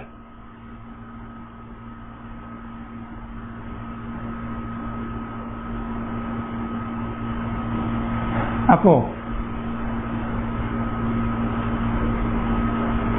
ഇവിടെ ഒരു വിഷയം വരും. നമുക്ക് ചുരുക്കത്തിൽ തൗഹീദുൽ ഉലൂഹിയ കൊണ്ട് ഉദ്ദേശിക്കുന്നത് എന്താ? ഇബാദത്തുകൾ ആർക്ക് മാത്രം? അള്ളാഹുവിന് മാത്രം. അതാണ് ചുരുക്കം. ഇബാദത്താകുന്ന ഒരു കാര്യവും ഒരു തരി പോലും അള്ളാഹു അല്ലാത്ത ഒരാൾക്ക് നൽകരുത്. അതാണ് അതിന്റെ ചുരുക്കം. അപ്പൊ സംശയം വരുന്ന എന്താണ് ഇബാദത്ത്?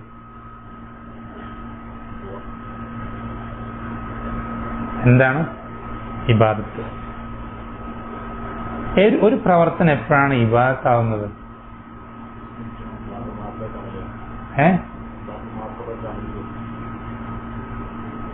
അത് സ്വീകരിക്കപ്പെടാനുള്ള നിബന്ധന. ഒരു കാര്യം, ഒരു പ്രവർത്തനം അള്ളാഹു ഇഷ്ടപ്പെടുന്ന, എന്നുവെച്ചാൽ അള്ളാഹുവിനോട് നമ്മൾ ചെയ്തു കഴിഞ്ഞാൽ അള്ളാഹു ഇഷ്ടപ്പെടുന്ന, തൃപ്തിപ്പെടുന്ന കാര്യങ്ങൾക്കാണ് എന്ത് പറയാ? ഇബാദത്ത് എന്ന് പറയാം. അള്ളാഹുവിനോട് നമ്മൾ ചെയ്തു കഴിഞ്ഞാൽ അള്ളാഹു ഇഷ്ടപ്പെടുകയും തൃപ്തിപ്പെടുകയും ചെയ്യുന്ന കാര്യങ്ങൾക്കാണ്. അത് ചിലപ്പോൾ വിശ്വാസമായിരിക്കാം, സംസാരമായിരിക്കാം, പ്രവർത്തനം, അമലുകളായിരിക്കാം. അള്ളാഹുവിന് ഇഷ്ടമുണ്ട് എന്ന് പറഞ്ഞു തന്നിട്ടുള്ള എല്ലാ വിശ്വാസങ്ങളും സംസാരങ്ങളും പ്രവർത്തനങ്ങളും അതൊക്കെ ഇബാദത്താണ്. ഇങ്ങനെയുള്ള കാര്യങ്ങളിൽ ഒന്നുപോലും എന്ത് ചെയ്യരുത്? അള്ളാഹു അല്ലാത്ത ഒരാൾക്കും നൽകരുത്. അതാണ് തൗഹീദുൽ ഉലൂഹിയ്യ.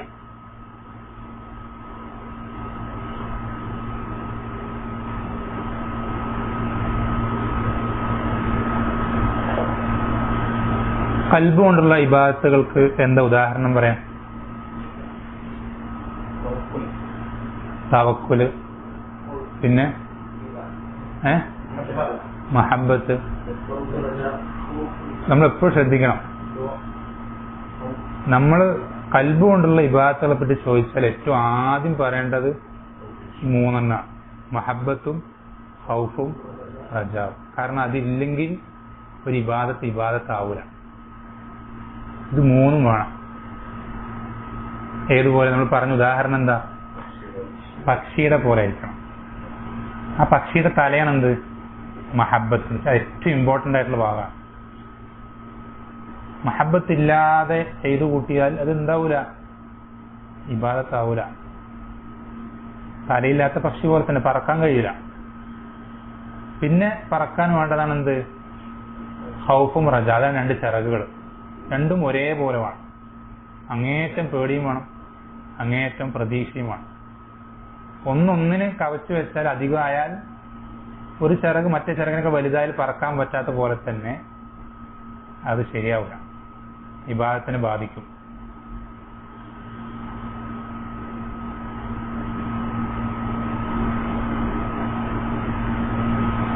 അപ്പൊ അത് ഖൽബ് കൊണ്ടുള്ള ഇബാദത്താണ്. അതുപോലെ തന്നെ നാവ് കൊണ്ടുള്ള ഇബാദത്തുകൾ ഏറ്റവും ആദ്യം പറയേണ്ടത് എന്താ? ദുആ. ഏറ്റവും ആദ്യം പറയേണ്ടത് ദുആ.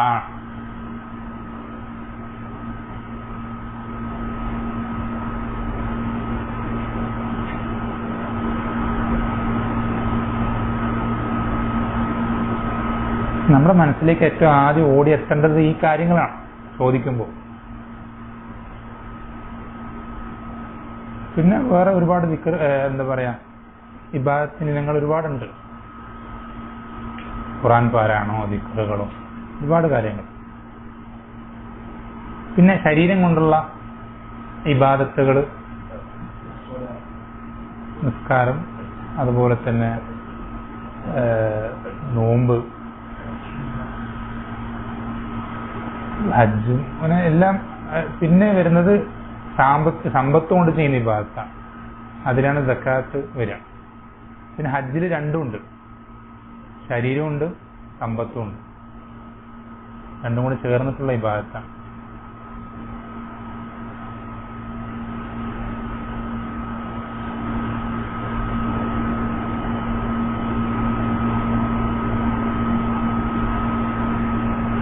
ഇനി ഒരു ചോദ്യം, നിങ്ങളെ ഉത്തരം പറയുന്നുണ്ട്. എന്താണ് തൗഹീദ് റുബൂബിയയും ഉലൂഹിയും തമ്മിലുള്ള കണക്ഷൻ? എന്താ?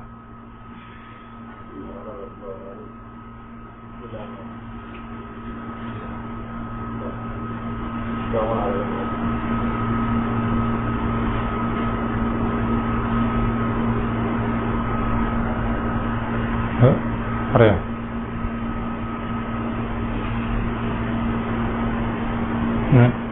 ഇല്ല. കിട്ടോ? സിമ്പിളാണ്. നമ്മൾ തൗഹീദുൽ ഉലൂഹിയ കൊണ്ട് ഉദ്ദേശിക്കുന്നത് എന്താ?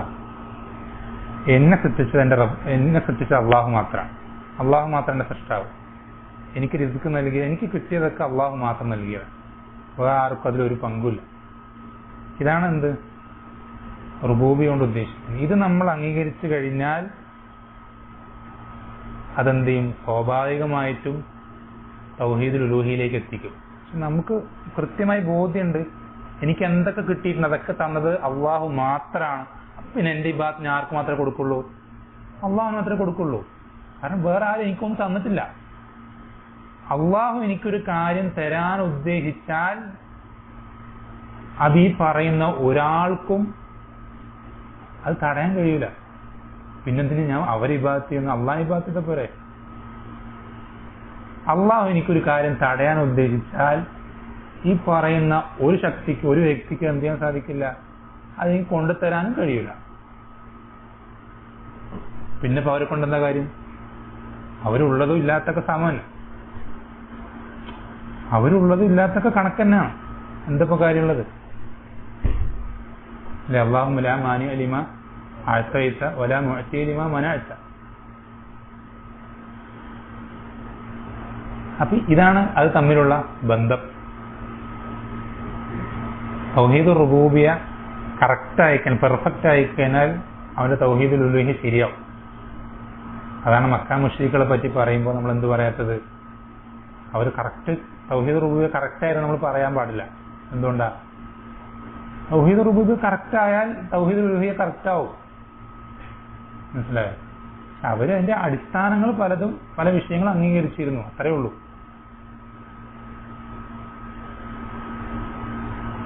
പിന്നെ ഷിർക്കിന്റെ അപകടങ്ങൾ നേരത്തെ പറഞ്ഞ, ഞാൻ അതിന് ഗൗരവം കൊണ്ട് വീണ്ടും വീണ്ടും ആവർത്തിക്കാം. ഏറ്റവും വലിയ അപകടം എന്താന്ന് വെച്ചാൽ, ഒരു കാലത്തും വലിയ ഷിർക്ക് ചെയ്ത് തൗബ ചെയ്യാതെ അങ്ങനെ തന്നെ മുശ്രിക്കായി തന്നെ മരണപ്പെട്ട് കഴിഞ്ഞാൽ എന്ത് നന്മ ഉണ്ടായിട്ടും കാര്യമില്ല.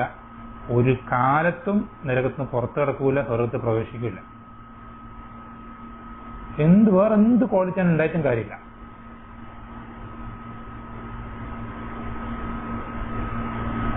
ഷിർക്കിനെ പറ്റി പറയുമ്പോൾ ഏറ്റവും ആദ്യം മനസ്സിലാക്കേണ്ട കാര്യത, ഒരു കാലത്തും 10 വർഷം കഴിഞ്ഞ്, 10,000 വർഷം കഴിഞ്ഞ്, 1,00,000 കോടി വർഷം കഴിഞ്ഞ് എന്നാലും നരകത്തിന് പുറത്ത് കടക്കൂല. അങ്ങനെ ഒരു മുശ്രിക്ക് നരകത്തിന് പുറത്ത് കടക്കുമായിരുന്നെങ്കിൽ ആര് കടന്നേനെ? അബൂ താലിബ് കടന്നു. കാരണം അള്ളാഹുവിന്റെ റസൂൽ സല്ലല്ലാഹു അലൈഹി വസല്ലമയുടെ ശഫാഅത്ത് പറയുന്നു, വേറെ ആരുമല്ല. എന്നിട്ടെന്താ ചെയ്തത്?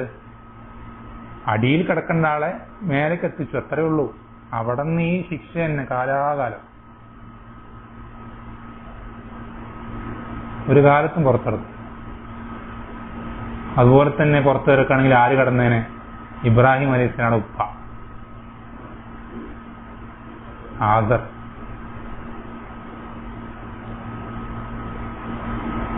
അവിടുന്ന് ഷഫാഅത്ത് ചെയ്ത് എനിക്കത് എന്താ പറയാ, എൻ്റെ ഉപ്പ നരകത്തിലാണെന്ന് പറയാൻ അങ്ങേയറ്റം പ്രയാസമുണ്ടെന്ന് റബ്ബിനോട് ആവർത്തിച്ച് പറഞ്ഞ് അവസാനം റബ്ബ് ആ വിഷയത്തിൽ സ്വീകരിക്കുന്ന ഒരേ ഇളവ് എന്താണെന്നറിയോ? ഉപ്പാന്റെ രൂപം മാറ്റുന്നുള്ള, അല്ലാണ്ട് വേറൊന്നും ചെയ്യൂല. ഖലീലുള്ളയാണ്, അള്ളാന്റെ ഖലീല. അദ്ദേഹം പറഞ്ഞിട്ടും അള്ളാഹുവിന്റെ വിധിയാണ്. ഇന്നഹു മൻ യുശ്രിക് ബില്ലാഹി ഫഖദ് ഹറമല്ലാഹു അലൈഹിൽ ജന്നah. അവന് സ്വർഗം അള്ളാഹ് ഹറാമാക്കി. സ്വർഗത്തിൽ അങ്ങനെ സ്ഥാനമില്ല, ഒരു കാലത്തും സ്വർഗത്തിൽ കയറില്ല.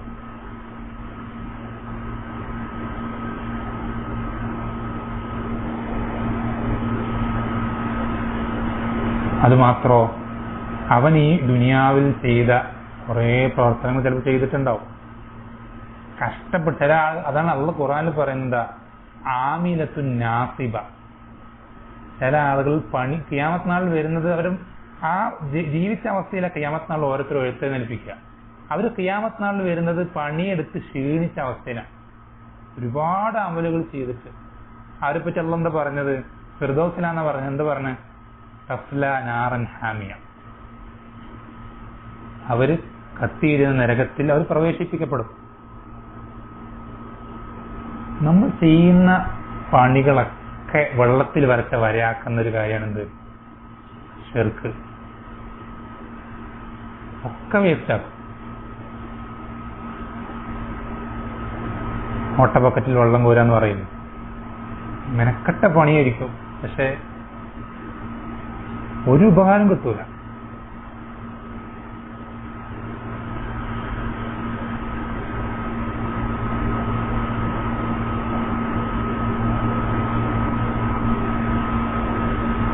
ഈ വിഷയത്തിൽ നമുക്കറിയാം, അള്ളാഹുവിന് പുറമെ ഇബാദത്ത് ചെയ്യുന്ന ആളുകൾ ഒരുപാട് തരം ആളുകളുണ്ട്. വിഗ്രഹാരാധകരുണ്ട്, അതുപോലെ തന്നെ ഖബർ ആരാധകരുണ്ട്, അതുപോലെ തന്നെ സാഹിറം, ഒരുപാട് തരത്തിലുള്ള ആൾക്കാരുണ്ട്. നമ്മൾ ഒരു പോയിന്റ് കൂടി പറഞ്ഞിട്ട് എന്ത് ചെയ്യാം, ഇൻഷാ അല്ലാഹ് അവസാനിപ്പിക്കാം. എന്താണ്? സമയമുണ്ടോ?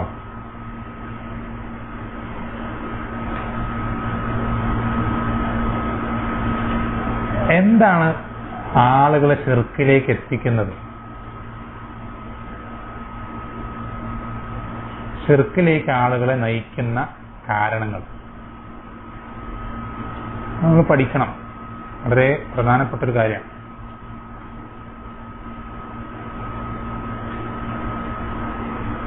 ലോകത്തെ ഏറ്റവും വലിയ വിഡ്ഢിത്തമായിട്ടും ഒരു നിലയ്ക്കും ഒരാൾക്കും അംഗീകരിക്കാൻ പറ്റാത്ത കാര്യമായിട്ടും ഇത്രയും അധികം ആളുകൾ ഈ ഒരു ഏറ്റവും വൃത്തികെട്ട കാര്യത്തിലേക്ക് എത്തിച്ചേർന്നത് എങ്ങനെ എന്നുള്ള കാരണങ്ങൾ എന്താ?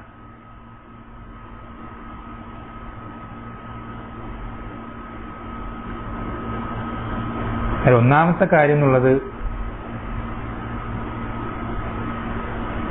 സ്വാലിഹീങ്ങളിലുള്ള പരിധി വിടൽ.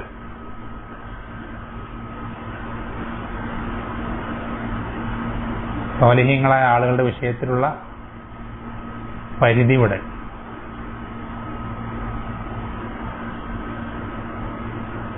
അവരങ്ങേറ്റം സ്വാലിഹീങ്ങളായിരിക്കും, പക്ഷെ അവർക്കൊരു പരിധി ഉണ്ടാവും. അതിൻ്റെ അപ്പുറത്തേക്ക് അവരെന്ത് ചെയ്യാൻ പാടില്ല, കണക്കാക്കാൻ പാടില്ല.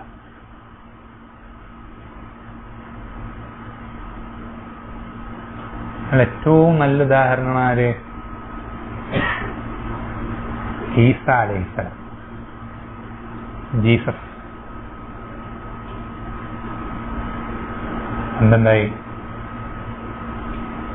പറഞ്ഞ് ആദരിച്ച് ആ ആദരം എന്തായി തീർന്നു? ആരാധനയായി തീർന്നു. പരിധി വിട്ടു.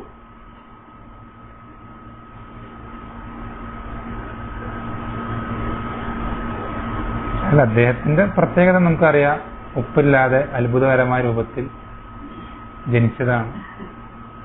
ആ അത്ഭുതം അത്ഭുതത്തിൽ കൂറി അതങ്ങനെ ആ അത്ഭുതം വളർന്നു വലുതായി. പരിധി വിട്ടപ്പോ അവസാനം എന്തായി? അള്ളാന്റെ മകനാണെന്നുള്ള അവസ്ഥയിലേക്ക് പറഞ്ഞ് അവസാനം അവിടേക്ക് എത്തി. പരിധി വിടലാണ്. അള്ളാഹു ഖുർആനിൽ പറയുന്നുണ്ട്, അള്ളാഹു ഖുർആൻ ഇറക്കിയതിന്റെ ഒരു കാരണമായിട്ട് അള്ളാഹ് പറയുന്നുണ്ടെന്നറിയോ? വയുൻദിറല്ലദീന ഖാലു ഇത്തഖദല്ലാഹു വലദ. ഖുർആൻ ഇറക്കിയതിന്റെ ലക്ഷ്യമായിട്ട് അള്ളാഹ് പറയുന്ന ഒരു കാര്യമാണ് എന്ത്? അള്ളാഹു വലദിനെ, സന്താനത്തെ സ്വീകരിച്ചു എന്ന് പറയുന്നവരെ താക്കീത് ചെയ്യുക എന്നുള്ളത് ഖുർആൻ ഇറക്കപ്പെട്ടതിന്റെ ലക്ഷ്യങ്ങളിലൊന്നായിട്ട് അള്ളാഹ് പറയുന്നുണ്ടെങ്കിൽ അള്ളാഹ്ക്ക് അത് എത്ര വെറുപ്പുള്ള കാര്യമായിരിക്കും.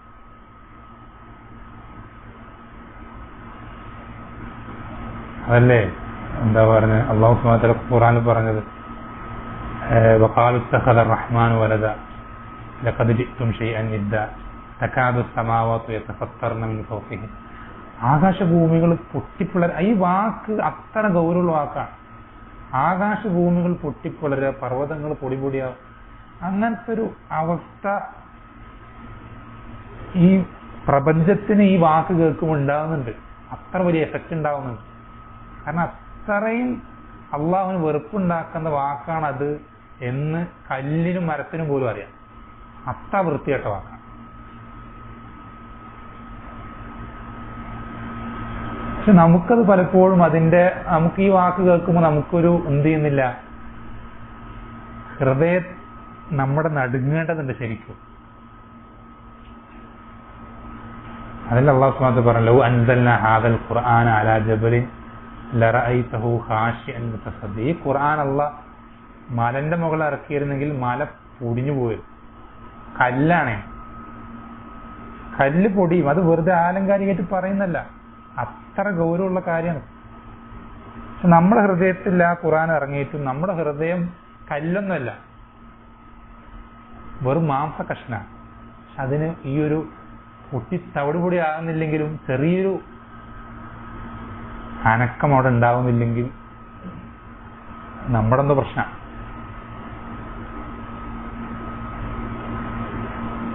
നമുക്ക് കൽബുണ്ടോ നമ്മൾ പരിശോധിക്കുക.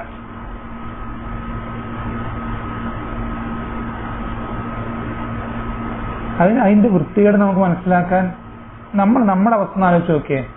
നമ്മുടെ ഭാര്യയും മക്കളും കുടുംബമായിട്ട് നമ്മൾ നല്ല രൂപത്തിൽ ജീവിച്ചു പോകുന്നൊരവസ്ഥയിൽ അങ്ങനെ മുന്നോട്ട് പോകുമ്പോൾ പെട്ടെന്നൊരുത്തൻ ഏതോ ഒരു നാട്ടിൽ നിന്ന് ഏതോ ഒരു വ്യക്തിയും കൊണ്ടുവന്നിട്ട് പറയാണ് ഇത് ഇയാളുടെ മകനാണെന്ന് പറയാം. നമ്മൾ നമ്മുടെ ജീവിതമായിട്ട് കണക്ട് ചെയ്തിട്ട് ആലോചിച്ച് നോക്കും. ഏതോ ഒരുത്തനെ കൊണ്ടുവന്നിട്ട് എന്ത് ചെയ്യണം, ഇത് നിന്റെ മകനാണെന്ന് പറഞ്ഞിട്ട് നമ്മളോടൊന്ന് പറയാം. നമുക്ക് എത്ര പ്രയാസം ഉണ്ടാക്കും.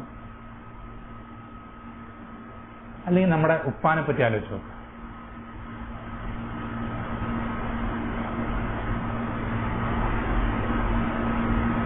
അപ്പോ ഇത് ഏതെങ്കിലും ഒരു മനുഷ്യനല്ല, അള്ളാഹിനെ പറ്റി പറയാം. അത്രയും ഗൗരവമുള്ള വാക്കാണ്.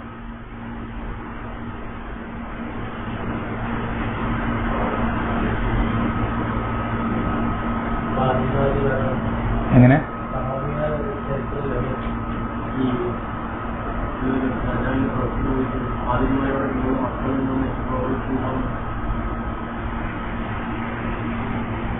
ശരിയാണ്. ബാറക്കല്ലാഹു.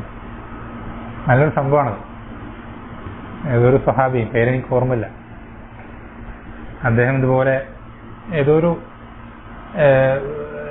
നസ്രാണികൾ ക്രിസ്ത്യാനികളുടെ ഭരണത്തിന് കീഴിൽ ഏതോ ഒരു കൊട്ടാരം എന്തോ ദാവത്തിന് എന്തോ ഒരു കത്തെത്തിക്കാനോ എന്തോ ഒരു ആവശ്യാർത്ഥം അവിടെ ചെല്ലുകയും അദ്ദേഹം ഈ ദാവത്തിലേക്ക് അവരെ ക്ഷണിക്കാൻ വേണ്ടി അവിടുത്തെ കല്യാണം കഴിച്ചിട്ടില്ലാത്ത പാതിരിമാര് പള്ളിയിലച്ചന്മാരോട് അവർ കല്യാണം കഴിക്കുകയില്ല എന്ന് അറിഞ്ഞിട്ട് തന്നെ അവരെടുക്കുക ഇതുപോലെ പറയണത് മക്കളൊക്കെ സുഖമായിരിക്കല്ലേ, മക്കൾക്കൊക്കെ സുഖമല്ലേന്ന് ചോദിക്കാം. ഇത് കേട്ടപ്പോൾ അവർക്ക് ഹാലളകൾ. അവരുടെ സ്ഥലമാണത്. അവര് ദേഷ്യപ്പെട്ട് ആക്രമിക്കാൻ വരുമ്പോൾ സമാധാനിപ്പിച്ചിട്ട് നിങ്ങളെപ്പറ്റി ഇങ്ങനെ പറയുമ്പോൾ നിങ്ങൾക്ക് എന്ത് ചെയ്യുന്നുണ്ട്, ദേഷ്യം വരുന്നുണ്ടെങ്കിൽ എന്റെ റബ്ബിനെ പറ്റി നിങ്ങളിങ്ങനെ പറയുമ്പോൾ എനിക്കെത്ര ദേഷ്യം പറഞ്ഞ് തിരിച്ചു ചോദിക്കും. ആ ദേഷ്യം നമുക്കില്ല.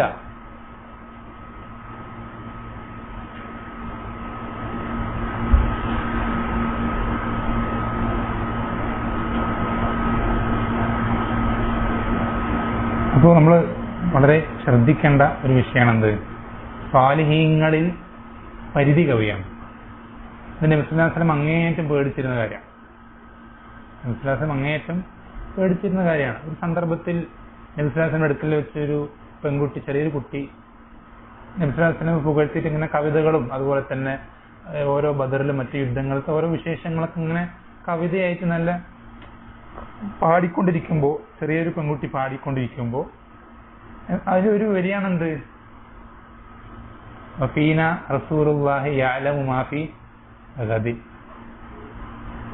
ഞങ്ങളുടെ കൂട്ടത്തിൽ ആരുണ്ട്, അള്ളാഹുവിന്റെ റസൂലുണ്ട്. എങ്ങനത്തെ റസൂലാണ്, നാളെ എന്താ ഉണ്ടാവുമെന്ന് ആ റസൂലിനെ അറിയാന്ന് പറയുമ്പോൾ ഇത് പറയരുത്, ബാക്കി ഇത്ര നീ പറഞ്ഞു ഇത് പറയരുത് പറഞ്ഞു. അവിടെ ആ ബൗണ്ടറി നിശ്ചയിക്കണം. റസൂലിനെ നമുക്ക് പുകഴ്ത്താം. വിശ്വാസം എന്താ പറഞ്ഞത്, ലാ തുറൂനി കമാ അത്തറത്തിൻ നസാറ ഈസ ഇബ്നു മറിയം. നസാറാക്കൾ ഈസബിന് മറിയമിനെ പറ്റി പുകഴ്ത്തി പരിധി വിട്ടതുപോലെ നിങ്ങൾ എന്ത് ചെയ്യരുത്, എന്നെ പറ്റി പുകഴ്ത്തി പരിധി വിടരുത്. വൈന്നമാന അബ്ദുല്ലാഹി റസൂൽ, ഞാൻ എന്ത് മാത്രമാണ് അള്ളാഹുവിന്റെ അബ്ദും അവന്റെ റസൂലാണ്. അത് റസൂലിന്റെ വിനയം കൊണ്ട് റസൂല് പറയുന്ന, നമുക്കതല്ലാത്ത അതേ പറയാൻ പാടുള്ളൊന്നുമില്ല. പക്ഷെ നമ്മൾ പരിധി വിടാൻ പാടില്ല. റസൂല് നമുക്ക് എന്ത് ചെയ്യാം, ഏറ്റവും നല്ല രൂപത്തിൽ പുകഴ്ത്താം. നമ്മുടെ പുകഴ്ത്തലുകൾക്ക് സൃഷ്ടികളിൽ അള്ളാഹുവിന് ഏറ്റവും വലിയ അർഹൻ. പക്ഷെ സൃഷ്ടികളിൽ നമ്മുടെ പുകഴ്ത്തലുകൾക്കും അതുപോലെ തന്നെ നമ്മുടെ നല്ല വാക്കുകൾക്കും ഏറ്റവും അർഹൻ നമ്മുടെ റസൂലാണ് സല്ലല്ലാഹു അലൈഹി വസല്ലം. അത് നിങ്ങൾക്ക് ആ റസൂൽ സല്ലല്ലാഹു അലൈഹി വസല്ലമിന്റെ ജീവിതം ശരിക്കൊന്ന് വായിക്കേണ്ടത് പോലെ ഒന്ന് വായിച്ചു കഴിഞ്ഞാൽ അത് നിങ്ങൾക്ക് ശരിക്ക് ഈ പറയുന്നൊരു വാക്കിന്റെ വില നിങ്ങൾക്ക് മനസ്സിലാവും. നിങ്ങൾക്ക് പിന്നെ നിങ്ങൾ പിന്നെ നിങ്ങളുടെ ചരിത്ര പുസ്തകങ്ങളിലോ അല്ലെങ്കിൽ കഥാപുസ്തകങ്ങളിലോ സിനിമകളിലോ മറ്റു നോവലുകൾ എന്തിനെങ്കിലും നിങ്ങൾ വായിച്ചിട്ടുള്ള ചരിത്ര പുരുഷന്മാരോ വീരപുരുഷന്മാരോ നിങ്ങളുടെ മനസ്സിൽ നിന്ന് മൊത്തം ഡിലീറ്റ് ആയിപ്പോകും. അള്ളാഹ് റസൂൽ സ്വല്ലല്ലാഹു അലൈഹി വസല്ലം ചരിത്രം വായിച്ചു തരാം. അപ്പൊ നമുക്ക് പുകഴ്ത്തി പറയാനും വാഴ്ത്തി പറയാനൊക്കെ സൃഷ്ടികളിൽ നമുക്ക് ഏറ്റവും അധികം ഇഷ്ടം ഉണ്ടാവേണ്ടതും അതിന് ഏറ്റവും കൂടുതൽ അർഹനും അള്ളാഹ് റസൂൽ സ്വല്ലല്ലാഹു അലൈഹി വസല്ലം. പക്ഷേ പരിധി വിടാൻ പാടില്ല.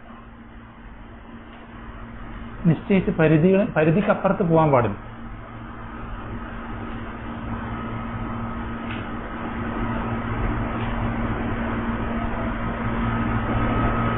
സമയം ഇൻഷാ അല്ലാഹ്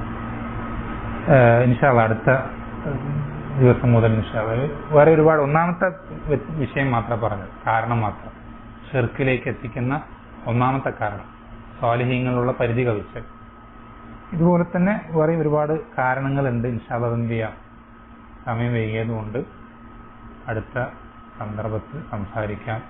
അള്ളാഹു സുബ്ഹാനഹു വ തആല ചെയ്യട്ടെ നമുക്ക് എല്ലാവർക്കും കാര്യങ്ങൾ ശരിയായ രൂപത്തിൽ മനസ്സിലാക്കാനും കഴിവിന്റെ പരമാവധി ജീവിതത്തിൽ പ്രാവർത്തികമാക്കാനും നാം ഓരോരുത്തരെയും സഹായിക്കുമാറാവട്ടെ. സല്ലല്ലാഹു അലൈഹി വസല്ലം അലാ നബീന മുഹമ്മദിൻ വൽഹംദുലില്ലാഹി റബ്ബിൽ ആലമീൻ. സുബ്ഹാനക അല്ലാഹുമ്മ ബിഹംദിക അഷ്ഹദു അൻ ലാ ഇലാഹ ഇല്ലാ അൻത അസ്തഗ്ഫിറുക വ അത്തൂബു ഇലൈക്.